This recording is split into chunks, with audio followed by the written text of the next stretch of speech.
So the first question was about sets and subsets. So hopefully you've seen some things about sets and subsets before in high school, and this is a little bit of a review. A set is a collection of items. I like to think of a set as a bag of items. It's a bag of things. The items are called the elements of the set. So whatever is in the bag, maybe the numbers 3 and 7 and 8, those are in the bag, and you usually denote it with a capital letter. So we use S, capital S for set. The curly brackets are used to say all the things in the set. So 3, 7, and 8 as a bag of numbers, you would write as 3, 7, and 8. So for example, the set of integers between 3 and 10, you write it like this. And this is maybe some funny notation. The one notation you got to watch out for is this funny line. This funny line means such that. So the way you would read this out loud is you would say x such that x is an integer between 3 and 10. And the curly brackets mean we're talking about the set. So the set of all the x values such that x is an integer between 3 and 10 is how you would read that out loud. So at the end of the day, we're talking about the bag of numbers that holds all the integers between 3 and 10. So if you were going to draw it as a cartoon bag, it should look something like this. 3, 4, 5, 6, 7, 8, and 9. That's what we want. And the question is, how do you represent this bag of numbers with all the numbers, 3 to 9? How do you represent that in math notation? I guess 3 is not in there. I want to delete 3. Let's delete 3. Starting at 4. So 4 to 9 as a bag of numbers, those are the numbers we want in our set. How do we write that down? And you had a few different options. So there was curly bracket 4, 9, square bracket 4, 9, curly bracket 4, 5, 6, 7, 8, 9, round bracket 4, 9, curly bracket 6, 8, 5, 7, 9, 4. And let's see what you guys said. So reveal counts. OK. So out of 138 people who answered, 123 people selected 4, 5, 6, 7, 8, 9. That is a perfectly correct answer. So that is one of the correct answers. Are there more correct answers? We're going to find out in a second. So this one is definitely correct. What about 4, 9? Is 4, 9 correct? This is not correct. 4, 9 is incorrect.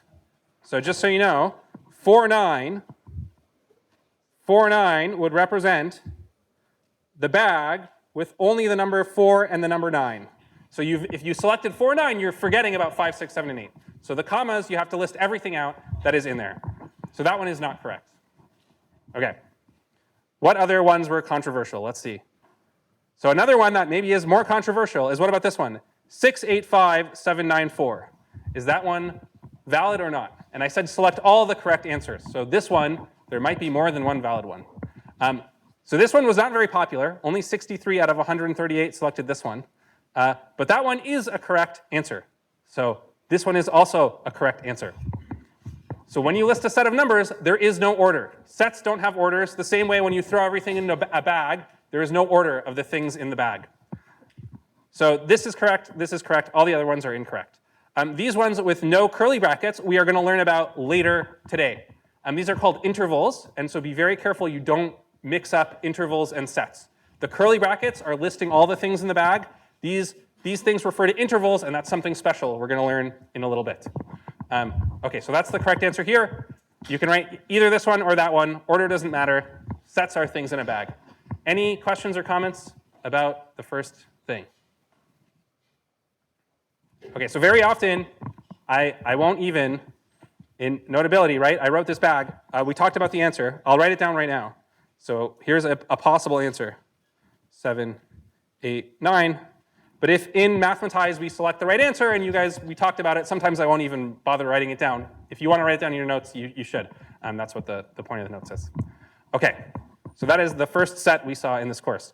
What is the next set in the course? Here is a more complicated set, the set of all even integers. So once again, the way you would read this out loud, you would say x is the set of all lowercase x values such that x is an even positive integer. That's how you would read that out loud. And that is all the possible even numbers.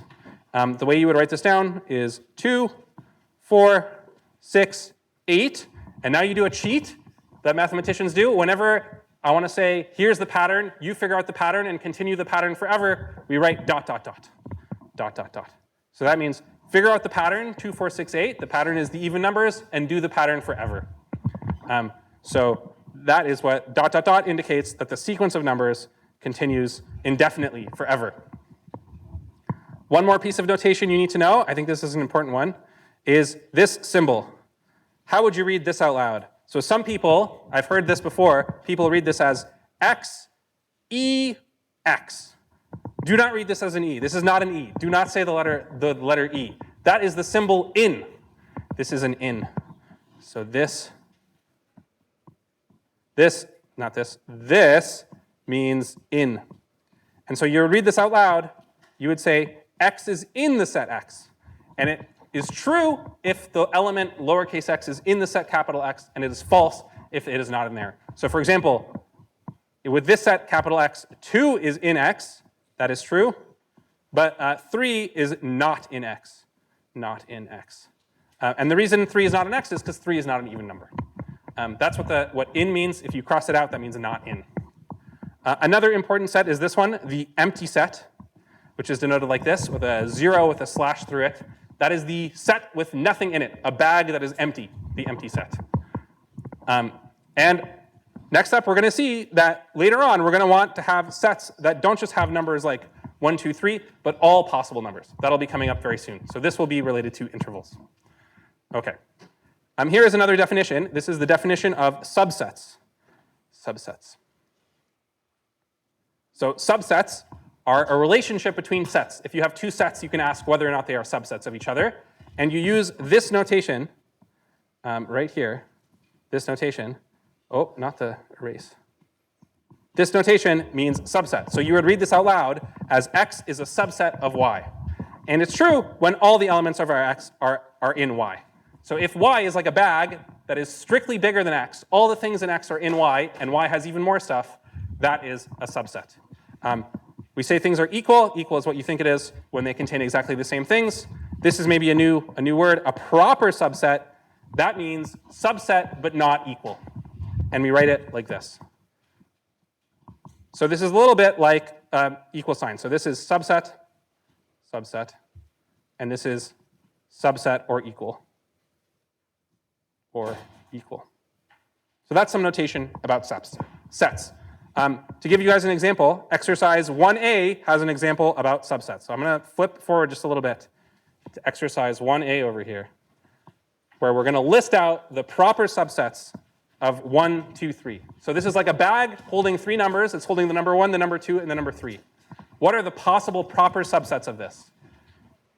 So all the possible ways you can make a bag of numbers using the numbers 1, 2, 3, those are the subsets. So what is there? There's the bag holding just the number 1. There's the bag holding just the number 2. And there's the bag holding just the number 3. Those are all possible subsets of 1, 2, 3. But there's also this one, 1, 2. That's a bag with 2 numbers in it. 2, 3. That's the bag with 2 and 3. And 1, 3. And those are all the subsets of 1, 2, 3. I'm not listing 1, 2, 3 because that wouldn't be a proper subset. So 1, 2, 3 is a subset of itself, but it's not a proper subset. Proper means not equal to. OK.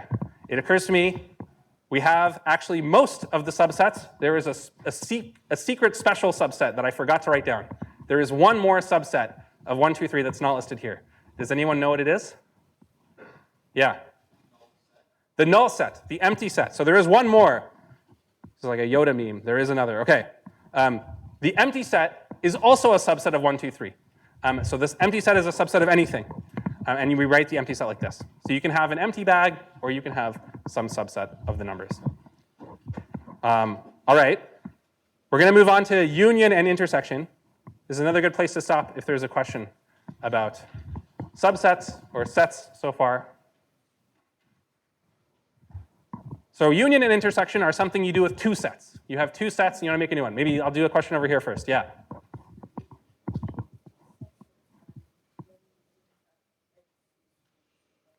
OK, this is a great, fantastic question. So this is a really good question. The question was, by the way, I'm going to try to repeat the questions because I have a microphone, and the recording has my microphone, but can't hear you guys. So the question is, what is the difference between the subset versus the in symbol? Right? I said In is inclusion, is 3 in a set versus a subset. And the difference is that subsets, you would have 2 sets. So you would have A is a subset of B, versus the in symbol, you have elements. So you would say X, some number, is an element of some set B. So subset compares 2 sets, 2 bags of numbers, whereas in is talking about the numbers themselves. So 2 is in a set, 2 is in the set of even numbers, but the set of all powers of 7 is not in the even numbers, is not a subset. So hopefully that makes it clear. So this is comparing sets, comparing 2 sets, and the in symbol is an element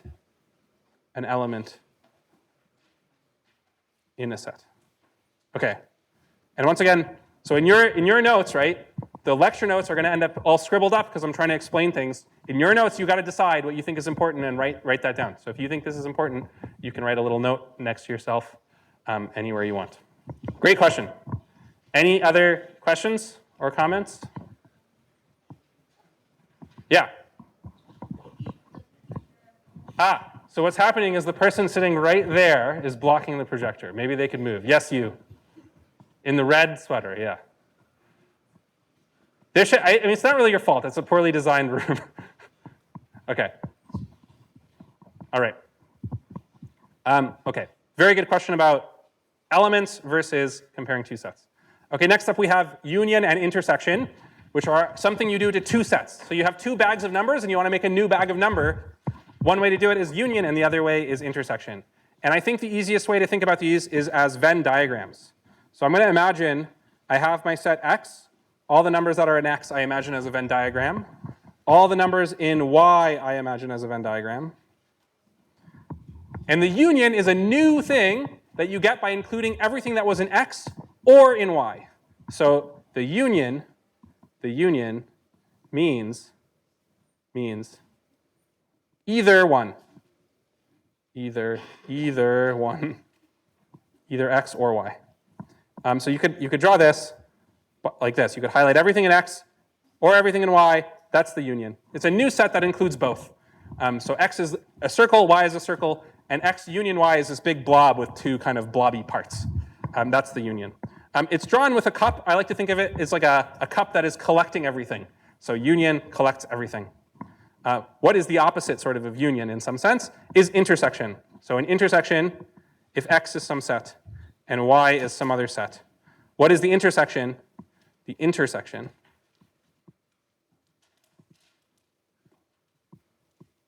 this must be things that are in both X and Y.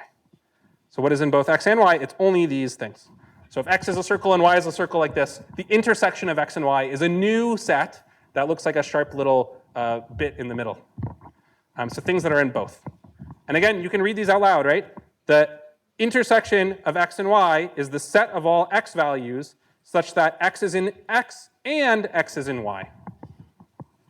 All right. That's the definition of union and intersection. I think the pictures help. At least they help me.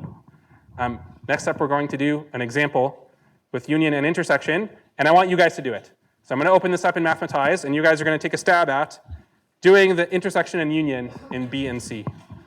So once again, you can join Math1030 using that screen over there. And I'll give you a few minutes to work on this one. So it is open now on Math1030.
Okay, 30 seconds left to put in your answer. Once again, when you guys have time to work on questions, Adrian and I are here. If you have a question, put your hand up. We can come around and try to answer quickly.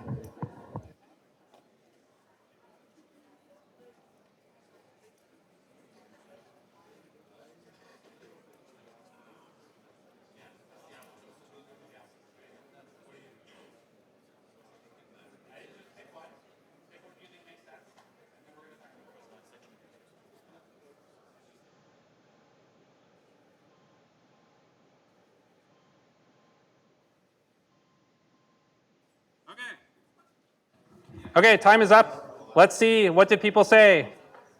What did people say? So the tricky thing, I think, was, those are the options. Okay, let's do intersection first. Intersection, I think, was a bit easier than union today. The intersection most people got was 2. Okay, very good. I think the only way maybe to mix this up is if you mixed up the signs.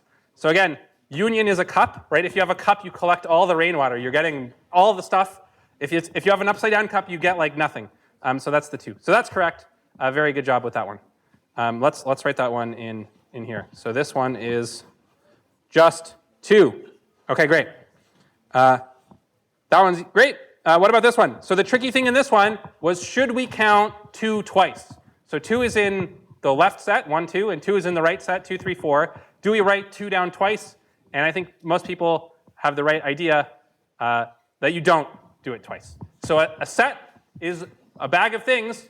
It's just about if you're in it or not. It's like, did we include these items or did we not include these items? So you can't have something on there twice. You should only list it once.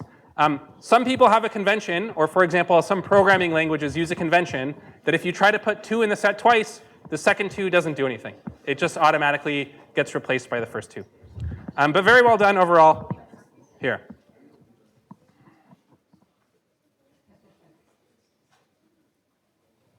Okay. So now let's do some more of these. They get a little bit more tricky. Let's do this one. D, the intersection of 1, 2, 3 with 4, 5, 6. What is the intersection of 1, 2, 3 with 4, 5, 6? You should try to think about what it would be on your own. Does anyone want to take a stab at what it is? Yeah. It's the null set. Yeah, very good. It's the null set. It's the null set. There is nothing in common between 1, 2, 3, and 4, 5, 6. So if you're going to draw them as Venn diagrams, this is 1, 2, 3. It's got the numbers 1 and 2 and 3 floating around in it. And here is 4, 5, 6. 4, 5, 6. They have nothing in common. And so what is their overlap? It's nothing. That's the empty set. All right, here's another one. Now it's getting tricky. We are talking about real numbers. So there's a little bit of a note over here about what does this R mean. So R is defined up here. What is it? The set of all numbers on the real line is denoted by R. So what is going on in question E? It's saying the set of all x values that are real numbers. I'm talking about real numbers, not integers or something. Such that x is bigger than 2. That's the left set. And the right set is the set of all real numbers such that x is less than 3.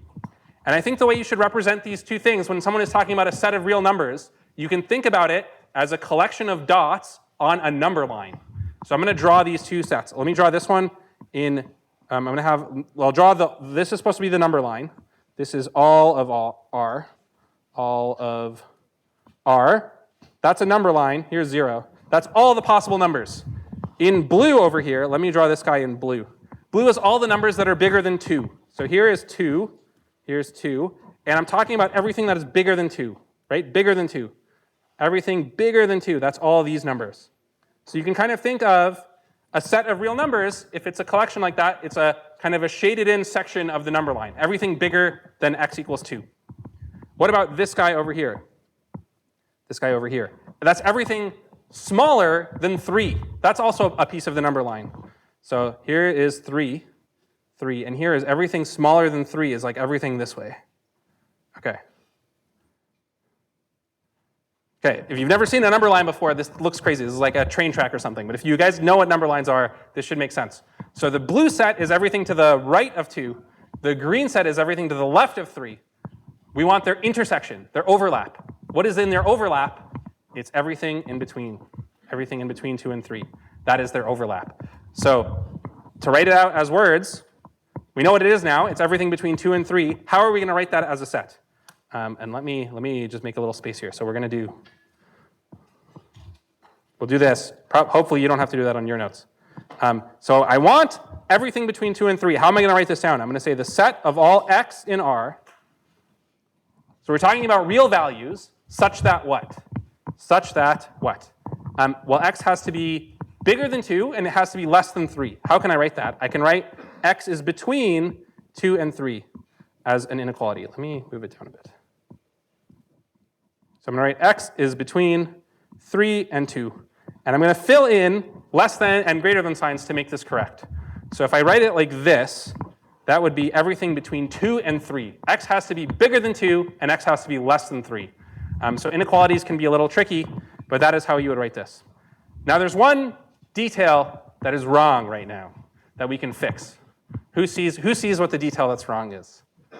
Okay, who wants to tell me what is the detail? You had your hand up first, I think. That's right. So I didn't write down that it could be equal to. This one should be, which one should be an equal to? Is it the 2 or the 3? The 3. Why is it the 3? That's right. So we're copying whatever we see over here. So this one is a less than or equal to, so that one should be a less than or equal to. This one is a greater than, so this one should be a greater than. That's why it works. And really, you could really criticize not just this, but also my picture of the number lines. So I had these 2 shaded areas. I said blue is everything to the right of 2, and green is everything to the left of 3. But I didn't mention, are we including the endpoints or not? Are we including the 2? Are we including the 3? That's an important detail. If you don't do this right thing here, that means you have messed up at the endpoint. You said it had to be strictly less than 3. That means no 3s allowed, where you should have included it. So to fix it, I think I should also indicate on here, I'm going to indicate it like this. I'm going to draw a big circle that's open like that. And I'm going to draw a big circle that's closed like this. And an open circle means not including, and a closed circle means yes, including. So I'm including, I did it backwards, didn't I? Okay, let's try again. I want to fill in the 3, because it could be equal to 3. And I want to have a big open circle here for 2. So I want to not include 2, has to be strictly bigger than 2, but I do want to include 3. And that's how I would draw it. So when we get to intervals, which is coming up, I think, one slide from now, intervals are going to be all about sets like this on the number line that take up parts of the number line. So this is a good place to stop for questions or comments. I probably went, if this is your first time seeing number lines, I went way too fast. So tell me how it is based on your high school knowledge. Questions? Okay, let's do another one. And again, you should try to do, if you think you're getting it, try to do this one first and see if your answer matches mine. You'll learn more that way instead of just waiting to copy what I do down. Okay, let me erase this line. And we'll do one of these. And I'll do this one in green down here. So what is going on here? Let's draw the number lines for this one. So here's all the numbers. Let's do it the same way as before. All the numbers that are greater than or equal to 0, that's everything starting at 0, including 0, and up. So x equals 0 is here. Everything up, that's this 0 or more. What is this set? This is everything less than 0. So that is this set. It's got a hole at 0, and it's everything to the left of 0. That's x is less than 0. So if you combine them together, what do you get? And it's important how you combine them, right? Before we were doing an intersection, that's the overlap. This time, we're doing a union. And the union means in either set. What is in either the green set or the blue set? It's everything, everything. That's right. So how do you write everything? You could write something like this. So you could make a way to write everything just like that. But actually, we have a letter for everything. The letter is R, R for real numbers. So this one actually has a very short answer, which is this is just equal to R. Let's write it like this, equals R. This is equal. So the union of these two things equals R. So R is a perfectly good answer for, what part are we on? Part F. Okay. Question in the back, or are you just stretching? Just stretching, okay. Okay, good, let's do part G. Part G is another one where there's a one-letter answer. I don't have it mathematized, but why don't you guys try to do part G on your own for 1 minute, see if you can think of what the answer is, and then I will take it up with you. I'll show you what it is. So let's start a timer here for 1 minute, or 2 minutes, say. Try to do part G, and then we'll see if you're correct.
Okay, so we're back. Here's how I would do this problem. So just very quickly, because you've thought about it, x bigger than 5, that looks like this. You start at 5, everything to the left, or to the right of that.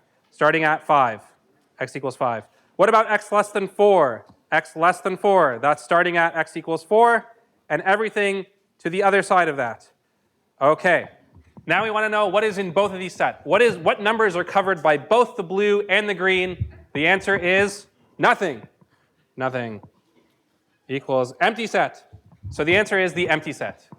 How many people got that, the empty set? Okay, lots of people.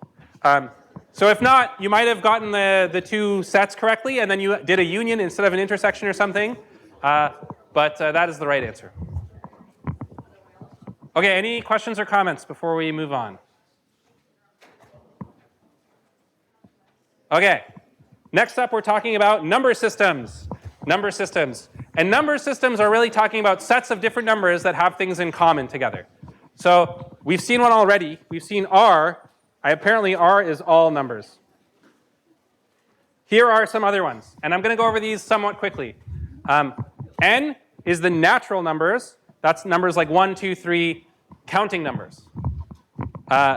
Z or Z are the integers. These are counting numbers, including 0 and negative numbers. So far it kind of makes sense. N for natural, R is for real. Does anyone know why the integers have a Z? It's kind of a weird, there's no Z in integer. Because in German it starts with Z. I don't know any German. That's the only fact I know about German. Okay. Next up is rational numbers. Why are rational numbers a Q? Again, I don't know. What are the rational numbers? Let's read out this definition out loud. It's the set of all things that are of the form P over Q, so some P divided by some Q, such that what? P and Q are in Z. P and Q are in Z. That means they are real numbers. So you could write this. This is the set of fractions where top and bottom are integers. Okay, that's what it means. The set of all P over Q such that P and Q are in Z means the set of all fractions where the top and the bottom are integers. And there's one more special thing. You got to make sure Q is not equal to 0. Why do you have to make sure Q is not equal to 0? Because you cannot divide by 0. That's why. Okay. And here are some examples. A quarter, a third, 0.333 repeating is the same as a third. And so that is also a rational number. 3 is 3 divided by 1. So anytime you have a decimal number that ends, or if it starts repeating itself, like 0.333 repeating, it will be a rational number. What else is there? There's the irrational numbers. The irrational numbers are things that are basically not rational. So you cannot write it as a ratio of integers P over Q. And these include things, anytime you have a decimal expansion that goes on forever without repeating, it will be in there. So the square root of 2, pi, 3.14, E is a special calculus number, 2.718, and it also goes on forever. These are all irrational numbers. Okay, and the real numbers, we've said this already, R stands for real. It's all the numbers. So all the irrationals and the rationals together, those make the real numbers. And you should think of it as a number line with all the numbers sort of being points on the number line. So here is the point 1/2, here is the point square root of 2, here is the point pi, etc. Okay, sometimes we talk about R plus and R minus. That's less important. This is a note about complex numbers, which we do with a C. This is not in this course, so you can just cross this out. Not in the course. Don't worry about complex numbers. Okay. And here is a little Venn diagram of all these different numbers, right? So the real numbers are the big daddy. Everything in this course is some kind of real number. And you're either irrational or rational. And inside the rational numbers live the integers, and inside the integers live the natural numbers, right? So basically, rational number is a special type of real number. An integer is a special type of rational number. A natural is a special type of integer, and so on. Okay. And to see if you guys are understanding, we have a quick little mathematize where you have to categorize these as either rational or irrational. So there's a few choices in mathematize.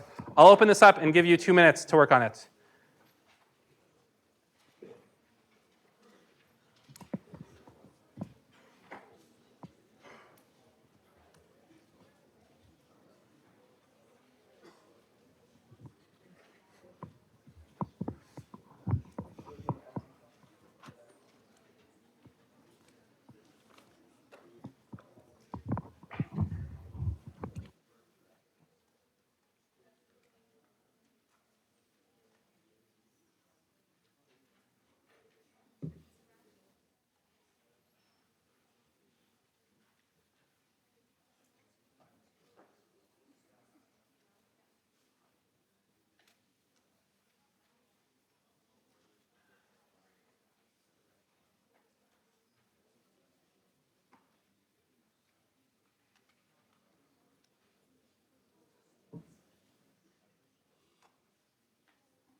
Okay, 10 seconds left. Put in your answers. If you don't get to all of them, just put in I don't knows for like the last few.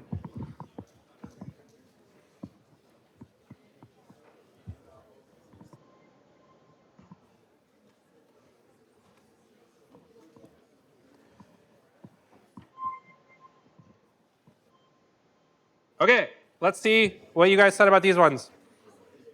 Let's go over these ones. Let's reveal counts. Okay, 0.333 repeating. Most people said rational. It is indeed rational. So just because it goes on forever doesn't mean it's irrational. If it repeats itself like threes, then it's still rational. That is a third. 2.5, that's 5 divided by 2, also rational. Almost everybody got that as well. Square root of 5, irrational. That is correct. So square root of 5, like square root of 2, goes on forever.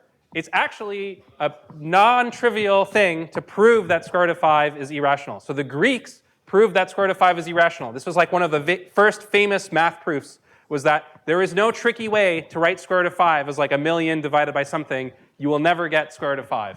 It's a very nice proof. It's not so complicated. It's some people's first proof. All right, let's keep doing these ones. What about infinity? Is infinity rational or irrational? Is it rational, irrational? Most people figured out it is not a number. That is correct. So infinity is not a number. It doesn't obey the rules of arithmetic.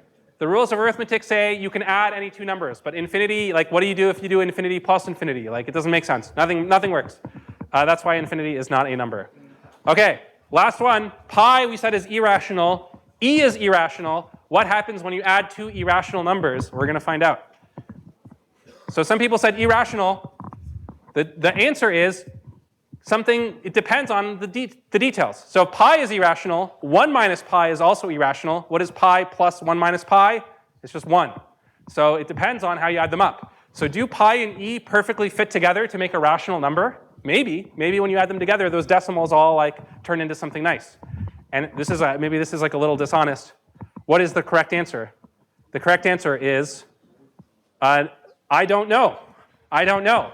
Nobody, no humans alive, have figured out if pi plus e is rational or irrational. So people have tried, mathematicians have worked on it, and nobody can crack this one.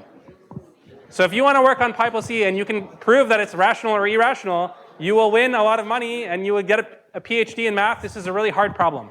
So you can be famous if you solve this problem. Okay. So I've done most of these. Okay, thank you. So there's a couple more here. I won't bother copying down the answers that I just said, so you should copy them down yourself. 0 is an integer. Pi, sine of pi by 2 is the number of radians to go exactly vertical. So sine of pi by 2 is 1. This equals 1. This is an integer. What about this crazy number? There's 1 0, then there's 2 zeros, then there's 3 zeros, then there's 4 zeros. So every time you add a 0, this thing never repeats, and therefore this is irrational. Irrational. Okay. You guys can fill in the rest based on what we had on Mathematize, hopefully. I think most people got it right anyway. Any questions or comments about any of these number systems? We still have a couple. We're going to get to intervals, I promise. Okay, so what is next up? This section is mathematical cautions. This is like a list of common algebra mistakes that students make. You should read it on your own when you're studying Chapter 2. Chapter 2 has what you are allowed to do. This chapter has what you're not allowed to do. So what are you not allowed to do? Don't pretend infinity is a number. Don't divide by 0. Those are straight to math jail. Okay. And here is a list, a big list of things people do that are wrong. X squared cubed. Some people think that's x to the 5. That's not right. This is when you're studying for Chapter 2. That's when you'll figure out these things. Okay. What are intervals, and what is the notation for intervals? We basically did this already a few minutes ago. Intervals correspond to sections of the real number line that you can draw as a line segment. So an open interval is something denoted with these curved brackets. And curved brackets always mean don't include. So curved bracket,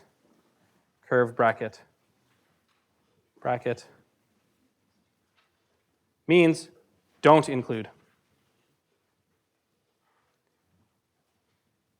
So when someone says curved bracket A, comma B, curved bracket, they mean I'm thinking of all the numbers in between A and B, but not including A and B. So they're thinking about all these numbers between A and B, not including them. So that's how you draw it. So in words, all numbers between A and B, not including them. Not including A or B.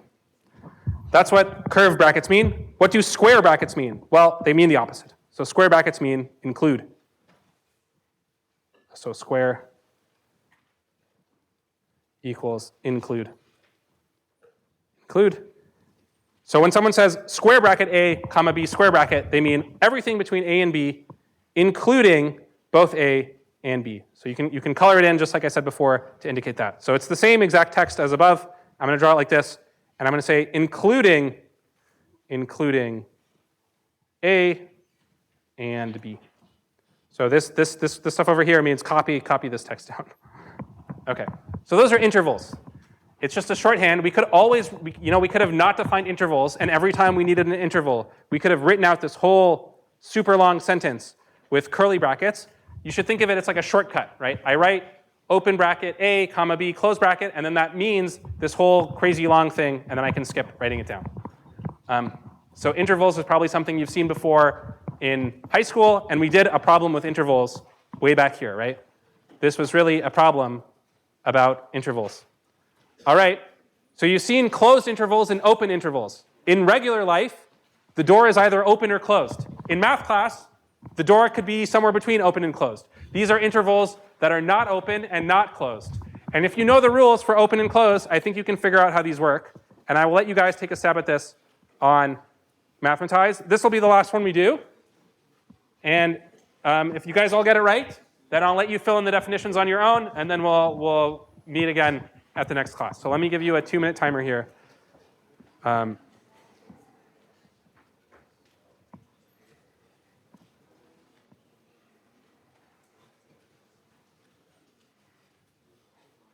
Okay. So we'll do this question, we'll take it up, and that'll be the end of the class.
Okay, guys, we're not done yet. I don't know where everyone's going. You're not going to find out the answer. So what is the answer? What is the answer? So if you have something like this with one round bracket and one square bracket, what does it mean? Let's see what the correct answer is. It means you exclude A and you include B. So most people got it right. You should fill in your own definitions here. Write it down yourself. And I'll see you guys next class.